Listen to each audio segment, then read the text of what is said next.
Hello, everyone, and welcome into the Coach's Corner. I'm Charlie Balcom, Assistant Sports Information Director. Joining me now is Lindsey Wilson men's soccer head coach Ray Wells. Coach, thanks for being on again with us. Good morning, Charlie. You go a week where you're 1-1. You fall on the road at number 10 Union, and then you bounce back with a 4-0 win over Georgetown. How would you characterize the week overall for your squad? Disappointing. The Union game was a big game for us. We had an opportunity to go 2-2-1 against top 10 teams if we had beaten them.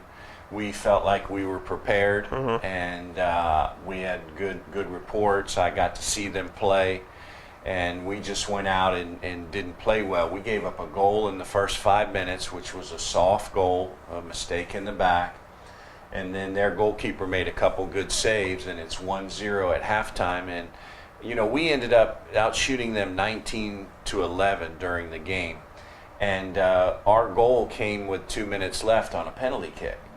So we just were not very efficient in the attacking third, and we gave away 2 dead ball goals after the first goal, and we're down 3-0, and we don't have a chance. And luckily we got a penalty in the end to save getting shut out, but that's not what we're looking for. Right.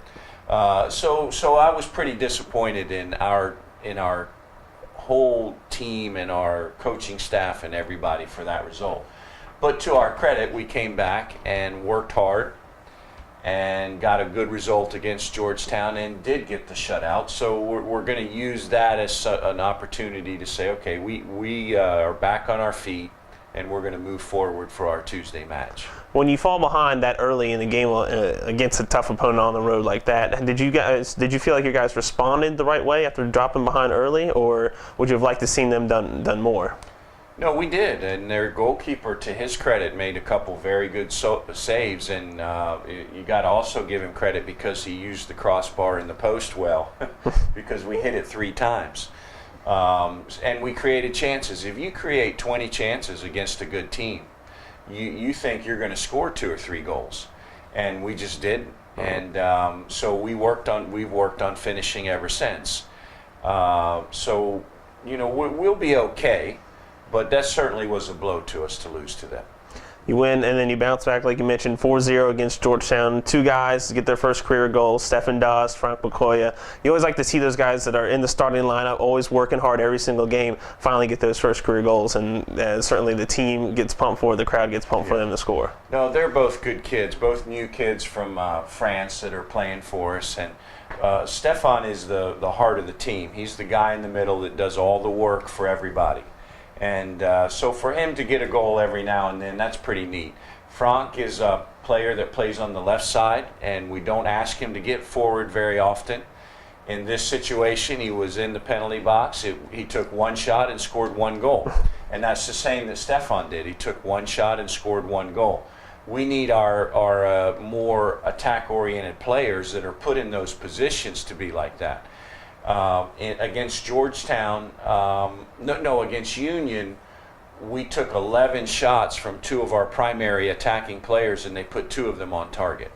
So if we can sort that out, we will do well on Tuesday. Coach, when you do drop a game, how do you do with it? Do you see it as a chance to learn, a learning experience, or is it something that you don't want to dwell on, but you don't want to forget it quickly if the mistakes were made? Well, we took the Union loss hard, as I told you, and when we went back to training the next day, we said the definition of insanity is to do the same thing and expect a different result. So we've got to be a little sharper, and that comes from me. I've got to make sure that we set guidelines and that we have goals and that we work forward as a team. But you can't do that if you're not individually prepared. You're taking care nutritionally. You're getting your rest. You're doing well in your courses. You've got good momentum. You feel good, and then you bring that down to the training facility, and then you have a good practice. And before you know it, you're rolling individually. And if you can get that going with each player, then the team obviously is in a much better situation to perform well when they need to. You're on fall break last week. Do you find any kind of struggles in the preparation and the differences not going to class, and any kind of hurdles you have to overcome when it's different than what your regular schedule is? I don't think so. I think the boys enjoy the first day or two of it so they can relax and not have the pressures of the academic work that they do. After that, then you're going and you can actually emphasize the football all the time. So what we did is we trained at 10 in the morning rather than these afternoon and late training sessions, because that's a better time to train.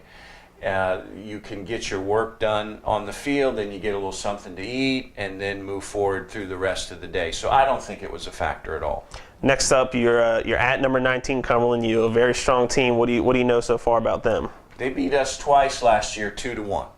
So I take that personal. That hasn't happened very often in 27 years where a team beats you twice in one season. So we're going into that match.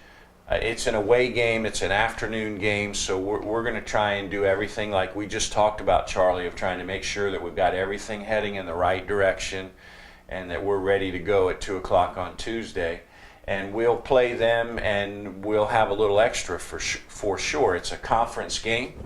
And it's a situation where our backs are against the wall a little bit. We're 7-4-1, and we're not used to being in that position. So we've got to go down there and put them under pressure from the start. We've got to finish our chances. If we create 20 chances again, we've got to put 10 or 12 of those on target, and then 3 or 4 of them go in. Then we're more solid in the back, and we're winning those types of games against those types of teams. All right, well, Coach, thanks for joining us today. Thanks a lot. That's Lindsey Wilson men's soccer head coach Ray Wells. Blue Raiders in action on Tuesday afternoon at Cumberland University at 2 p.m. Central Time kickoff. For Ray Wells, I'm Charlie Bellman. This has been the Coach's Corner.